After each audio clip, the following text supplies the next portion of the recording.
केन्दुझर जिला देवझर स्थित Jindal steel and power पक्षरु कंपनी द्वारा देवभूमि नाम नामित थिबा जिंदल नगर रे देवादिदेव महादेव एक पवित्र शिव मंदिर निर्माण थे भित्तिप्रस्तर स्थापन पाई भूमि पूजा कार्यक्रम अनुष्ठित हो जाइछि।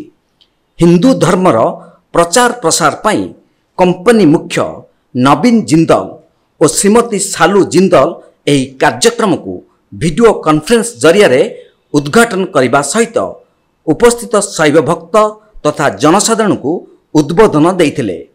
एही मंदिर को देवालय नाम घोषणा करिथिबा बेले शैव परिवार माता पार्वती पुत्र कार्तिकेय और विघ्न विनाशक श्री गणेश समेत नंदी देवंक मूर्ति पूजा पाइबे।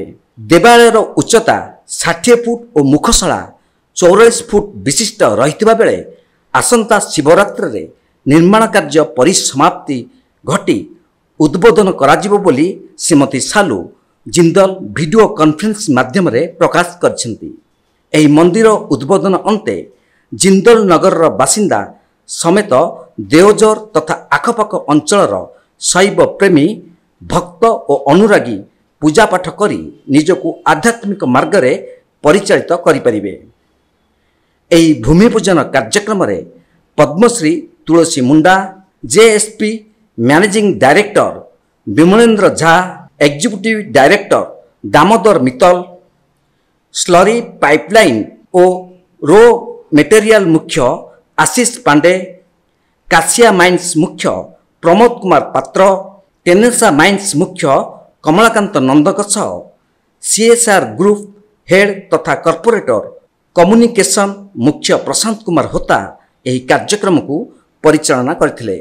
कार्यक्रम रे देवझर ग्राम पंचायतर सरपंच समिति सभ्या समेत विभिन्न अंचलरू आसीथिबा धर्मप्राण व्यक्ति तथा जनसाधारण उपस्थित थिबा देखा जाइतिला। एही अंचल रे जो प्लांट प्रतिष्ठा करथिले से भितरे किंतु मंदिरटे हो पार नथिला। आज जो मंदिर प्रतिष्ठान दिवस होइछि सेतिपई मु सालू जिंदल एवं नवीन जिंदल को धन्यवाद देवी।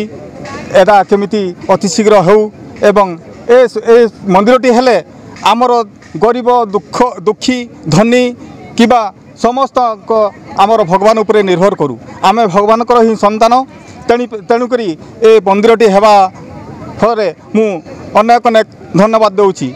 এই जो मंदिरटी आपण देखंतु गोटे हॉस्पिटल तैयारी चली आपण सामने आपण मैंने आसीथिले आशीर्वाद देइथिले।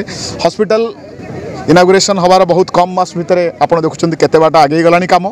हॉस्पिटल आउ ठीक हॉस्पिटल आ मंदिर पाखापाखि सरीजिवो एवं जो मानकर सबुठ बड़ कथा होची जो रोगी माने हॉस्पिटल भितर रहिबे तांकर जो माने तांकर परिवार वर्ग से आसे मंदिर रे सेमानक आशु केमिति भल ही जातु सुस्थता निश्चय से कामना करेंगे प्रार्थना करेंगे।